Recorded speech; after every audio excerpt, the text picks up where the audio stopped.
El gobierno de Trump vuelve a contratar a cientos de empleados federales despedidos por Elon Musk. Que lo dijimos, por cierto, cuando nosotros dijimos la noticia del despido masivo de la gente que está en ese departamento, bueno, por orden en ese tiempo de Musk, nosotros dijimos que iban a ser recontratados. Sí, claro. Y dijimos también más o menos en estas fechas. De hecho, no le dábamos a fin de año para que se retractaran. De hecho, no, porque resulta que la administración federal necesitaba empleados y no podía funcionar con los que les dejaron. ¿Qué ocurrió?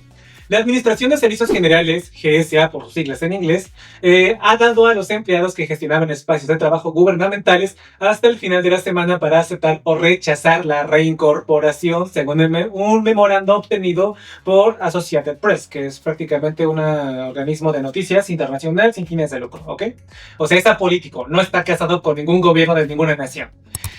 Quienes acepten deberán presentarse a trabajar el 6 de octubre, después de lo que equivale a unas vacaciones pagadas de 7 meses, durante las cuales la Administración de Servicios Generales acumuló altos costos trasladados de los contribuyentes estadounidenses, porque pues ahí se les paga de los impuestos, para permanecer en docenas de propiedades cuyos contratos de arrendamiento había planeado rescindir o dejar expirar, ¿vale? Y esta administración se dedica a centralizar la adquisición y gestión de miles de lugares de trabajo federales. O sea, si tú de repente quieres que, por ejemplo, un organismo de salud burocrático para que te dé tu ayuda gratuita de salud llegue a una población en particular, esta administración agarra y renta el edificio que se centre en el lugar correcto para que dé esa atención a la población, ¿vale?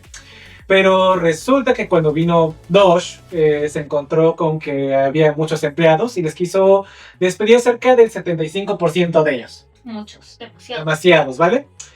Al final, medio los despidió, pero resulta que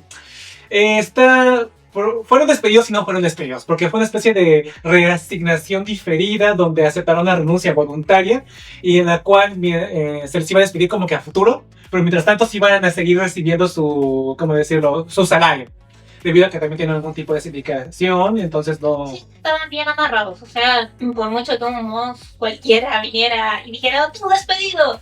Ellos tenían protecciones laborales. Sí. Y es en base a esas protecciones que se fueron de vacaciones pagadas de 7 meses. En todo caso, no fue miel sobre... O sea, lo contamos así, ¿no? Fueron vacaciones pagadas, pero hay que... La incertidumbre de la gente que se quedó sin trabajo, o sea, decir, ya, me están pagando, pero esto tenía un término de caducidad. O sea, saber que después de que ocurriera cierto tiempo te iban a dejar de pagar de la noche a la mañana es algo que a la gente pues le trae problemas de salud, estrés y muchas cosas internas, ¿no? ¿Cuántos empleados estuvieron bajo este esquema de reasignación diferida donde iban a ser despedidos a futuro? 154,000. 154,000 empleados en el gobierno federal aceptaron este esquema y fueron pagados incluso sin trabajar mientras su salida era diferida, ¿vale? Claro, y estaban ahí a espera de que los despidieran concretamente. Y el problema es que, además de los despidos, algunos gobiernos y agencias federales, como les quitaron de repente de golpe y porrazo esta plantilla, que ya no debía seguir trabajando, muchos de estos organismos que tenían, por ejemplo, su función burocrática en una zona en concreto, de repente se vieron obligados a cerrar porque ya no tenía gente que los atendiera, pero los arrendamientos siguieron siendo pagados, al igual que la luz, el agua, el alquiler. Todo lo que son los servicios básicos y los gastos de operar un inmueble. Por lo tanto, prácticamente este ahorro se quedó básicamente en nada. El ahorro se quedó básicamente en nada. Y ahora, la administración que les acabo de mencionar no fue la única, porque también hubo más de otras dependencias como la Agencia de Impuestos, la IRS en Estados Unidos, la Administración de Seguro Social, la Administración de Alimentos y Medicamentos. O sea, fueron varias administraciones, varios organismos que tuvieron que volver a recontratar esta plantilla. En total, que Doge aseguró que con esto que recortes que hizo la Administración Federal iba a recortar $460 millones, ¿no? Y ahora se ha reducido esta estimación a 140 millones para finales de julio, ¿no? O sea que prácticamente no es la gran cosa, y esta gran victoria que había dicho Elon Musk de que yo vine a salvar la Administración Federal, a hacer más eficiente la burocracia, se quedó en nada, porque precisamente estas recontrataciones se tienen que dar porque literalmente no tenían suficiente personal para llevar a cabo la carga burocrática que es ineficiente, pero se tenía que hacer, y que desde el punto de vista burocrático para ellos ya estaban operando con el mínimo. para ellos ya estaban operando con el mínimo. Sí, de hecho esto es algo muy importante de señalar, que también se dijo a principios de este año cuando se dio la noticia. Uh-huh. Y básicamente el hecho de que estuviesen con estos despidos masivos en un sistema de que ya se hablaba de que tenía colapso por la falta de personal, Uh-huh. iba a ser inadmisible, o sea, sí o sí iban a tener que retractarse, si nosotros lo dijimos en su momento. Y no le dimos ni siquiera un año, dijimos que para finales de año esto ya debería haberle explotado y empezar las recontrataciones. Sí. De hecho, una persona que le dio de manera anónima esta información de qué tan fuerte fue el recorte en esta administración, en la GSA, básicamente dice que la administración se redujo el personal de la sede central de la GSA en un 79%, o sea, de 10 empleados, 8 fueron barridos. Sus administradores de portafolios en un 65%, de 10 empleados, 6 fueron despedidos. Y los administradores de instalaciones en un 35%, de 10 administradores, 3 fueron despedidos. Y pues el funcionario que no está autorizado para hablar con los medios proporciona estas estadísticas bajo condición de anonimato, entonces no pueden decir bajo este tipo de protecciones que hace la prensa quién es su fuente, aunque la tienen detectada, porque no le vaya a caer de repente todo el peso del aparato gubernamental trumpista. Así es. Y lo traten como un traidor y lo mande a la cárcel, que es algo que perfectamente Donald Trump podía hacer. Sí. Entonces, pues también le dije, este funcionario interno dijo que no va a tardar mucho para salir a la luz que la dimensión del daño que hicieron los recortes de DOGE, al menos en este organismo en el que él trabaja particularmente, ¿no? Y si esto ocurre con este organismo, también se va a ver para el siguiente año en las diferentes administraciones. De hecho, por ejemplo, el Servicio de Parques Nacionales tuvo que recontratar a la gran mayoría de las personas que despidieron. El FBI y la CIA literalmente dijeron hagan caso omiso a todo lo que les diga Elon Musk. Y prácticamente la cuestión que ustedes tienen que entender es que hay ocasiones en las que la burocracia es tan malditamente entreversada por tantos protocolos que se tienen que hacer para evitar la corrupción, que de repente se duplican actividades o se hace un sobrechequeo de cosas que son muy obvias, ¿no? Entonces, conforme pasan los años, se tienen que hacer un análisis de qué duplicidades están operando para que la burocracia sea más eficiente. Y, por ejemplo, si una empresa toma en tu país a armarse durante 3 meses, quizás en buena parte sea porque hay una serie de requerimientos burocráticos que se tienen que estar revisando y mandándose de una oficina a otra para que le den aprobación hasta que se regrese y puedan darte tu check de que, oh, ¿qué crees? Ya puedes abrir tu empresa. Ya revisé que no tienes antecedentes penales, que no tienes una deuda, que has pagado todos tus impuestos y que ya tienes tu patente municipal, etcétera, etcétera, etcétera. Pero no puedes llegar de la noche a la mañana y decir, ok, voy a mandar a mis empleados de mi empresa privada a hacer recortes a diestra y siniestra en el periodo de 3 meses y que se vayan los que se tengan que ir. Eso está mal.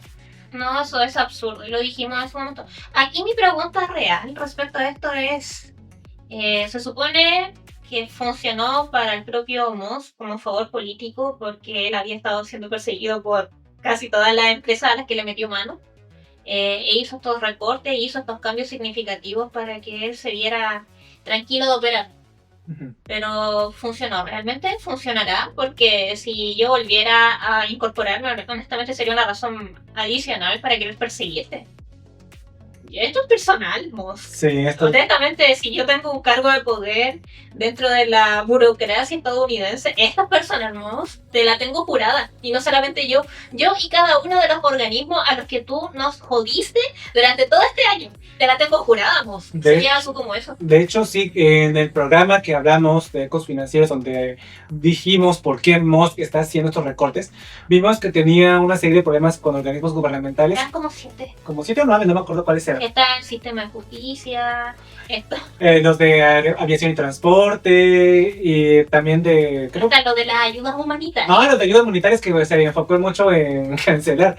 Todos les habían puesto una o que otra multita a Elon Musk y una serie de avisos para que cumpliera con ciertos requisitos que Musk... Legislaciones. Sí, entonces pues Musk se la tuvo jurada. Supuestamente consiguió su gran venganza, pero ahora vemos que quizás quien nos ría el último sea la burocracia estadounidense. Sí, por eso decimos que aquí vamos a ver algo muy absurdo, sí, insisto. Este podcast de hoy día creo que se va a llamar El origen del absurdo, 2025. Ajá. ¿Por qué es tan absurdo? Porque algo que ¿cómo decir? como que en apariencia pareciera que funcionó, y quizá cortoplacitamente hablando funcionó para Moss, es que ahora te la tengo jurada. Gente que se ha dedicado a trabajar aquí, que a lo mejor no tenía poder monetario en el sentido de que no son multimillonarios, pero tienen poder Burocrático. real, eso, burocrático. Y si tengo que hacerte lo más lento posible, cualquier clase de mierda burocrática, Lo voy a hacer. lo voy a hacer. Te voy a dejar hasta el último, de lo último, de lo último. Yo y todos mis compañeros presentes de aquí son más de 9 instituciones que se vieron afectadas. Entonces, si tú quieres invertir en Tesla, porque es la única empresa de Musk que está cotizando en bolsa, quizás no sea un buen momento para hacerlo. Quizás vas a ver cómo... De hecho, por ese motivo ustedes tienen que ver nuestro programa de ecofinancieros, porque aparte de hablar de la geopolítica, estamos hablando de esas cosas que no te suelen decir, de lo que se suelen hacer, de los estudios de caso de empresas también, o de personas que están detrás de estas empresas, y podemos dar algunas predicciones, ¿por qué no?, de cosas que se pueden barajar. Sí. Entonces, una predicción que sacamos a futuro, y lógicamente hablando, ¿vale? Vamos a ver cómo el siguiente año, cuando regresen todos estos empleados gubernamentales, van a estar escuchando noticias que le cae una multa a Elon Musk por X cosa de que pasó en Tesla. Le cae otra multa a Elon Musk por una cosa que pasó en X por sus navecitas que mandan al espacio que explotan a cada 2x3. Le cae una multa a Elon Musk por mierda y media que hayas hecho. Y se fue enemistado, muy enemistado de Trump, así que aquí ya no va a haber una persona que va a estar abogando por hacer las cosas más fáciles. Entonces, esto va a ser divertido, siéntense, al menos en el caso de Elon Musk, y vean con palomitas cómo continúa esta historia.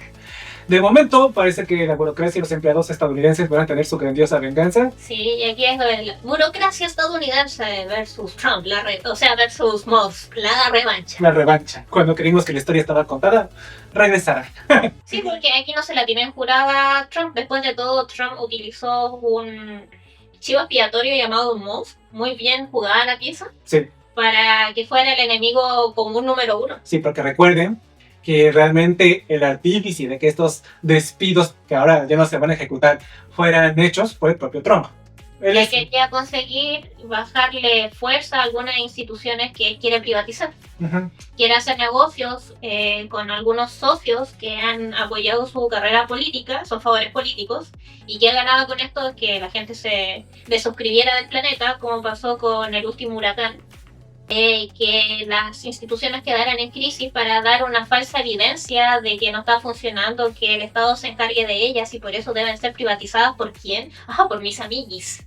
Sí, por ejemplo, que ese servicio de meteorología que hablamos en otro podcast, que aparentemente hay empresas que dicen, no, es que estos datos no deberían ser abiertos al público, deberían que ser privatizados, porque ¿qué hacen con esos datos de la climatología del gobierno chino? Por cierto, si realmente ocurriera esta situación donde se privatiza la meteorología estadounidense, lo único que tendrían que hacer los chinos es dar su servicio gratuito. Y los noticieros agarrarían los datos que te ofrece el servicio meteorológico chino. Y ahí tendrían otra participación más grande en su hegemonía por tratar de hacerle la competencia y empezar a reemplazar a Estados Unidos de muchas instancias que el mundo depende de ellos. Sí, o sea, la intención es que los noticieros paguen por los datos del servicio Y meteorológico. recuerden una cosa, en estos momentos, si ustedes miran los papers científicos que se están publicando, China está publicando mucho más que Estados Unidos. Ujú. Ya, o sea, eso ya le está llevando una ventaja respecto a la parte técnica, a la parte científica, al desarrollo científico. Sí. Y ahora, si esto más encima pudieran reemplazar con este tipo de datos, Pues sí, o sea, prácticamente China estaría metiéndose poco a la poco. legitimidad es que eso es lo que se busca. Básicamente, cuando tú tienes este tipo de servicios que puedes ofrecer al mundo, te dan legitimidad. Ujú. Sí, entonces, veremos qué ocurre con todo esto, veremos qué tan fuerte se va a disparar en el pie Estados Unidos. Pero de momento, si te has llegado hasta este momento, no olvides dejar tu like, y comentar, y compartir y darle a la campanita de YouTube para que te avise cuando estemos en vivo y cuando subamos nuevos videos, ¿vale? Vamos a la siguiente noticia.